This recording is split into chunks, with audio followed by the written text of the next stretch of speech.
Time on Capitol Hill, DHS Secretary Jay Johnson pleading now with Congress to pass a budget and avoid a shutdown of his department. Republicans trying to hit two birds with one stone. Keep programs funded while stripping the president's immigration action. But the Senate may have to use a two-vote solution to get that all done. Something, at least in part, Senate Minority Leader Harry Reid may actually now agree with. Got it all straight? Chris Plant is a syndicated radio talk show host. Leslie Marshall, Fox News contributor and syndicated radio talk show host as well. What do you make of this plan that may be in the works? I mean, it's really uncommon, Chris, to have Harry Reid and Mitch McConnell agreeing on much of anything. Well, it is, and you know that there's something wrong when that happens, I think. Oh, come on. You know, honestly, we're having another dumb discussion, another sort of trains crashing in one another discussion in Washington.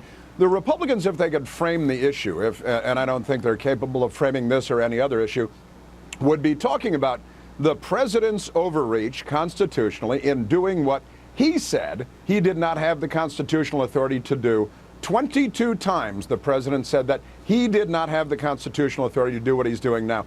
And if we were having that discussion in Washington rather than how many DHS employees will show up to work and how many wouldn't, I'd be a lot happier about that. Okay, so it's interesting, Leslie, because Chris is actually saying that the Republicans have not framed this argument in the correct way. I gather that you might agree with him on that. But what's going to happen? Answer that first, but then what's going to happen in the next 2 days?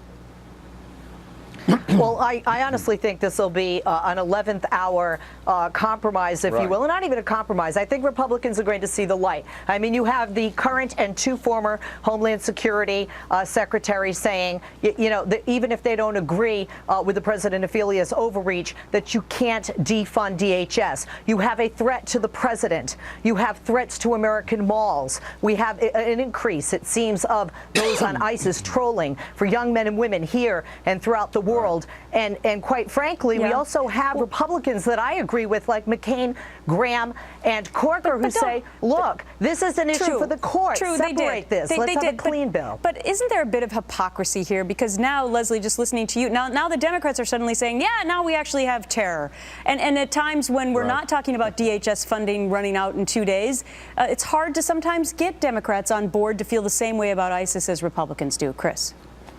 You know, I mean, again, this is about who's going to win. The Democrats going to win? Are the Republicans going to win? The Republicans, we decided months ago, once again, would get the blame no matter who drives this train off the cliff. And it's just stupid. It's not even silly season. It's beyond that.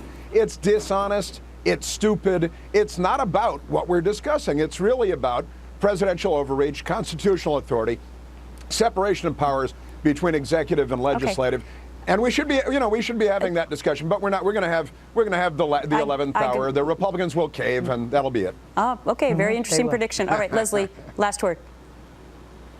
I agree with Chris that the Republicans will cave in, and I agree with him that this isn't the conversation we should be having. What we should be having is a conversation not based on politics, but based on reality and the best interest of the American people, and I think that's why Senators McConnell and Reid agreed, because they see this as a priority, and they're putting politics on the back burner. Maybe they'll have a scotch together in their agreement. You never know. I doubt it. And we should talk about immigration, too. And the president's amnesty for immigration and what's best for the country there as well. All right, the two issues merging together. What will happen in the next 48 hours? Thanks, Chris. Thanks, Leslie. Time to check in.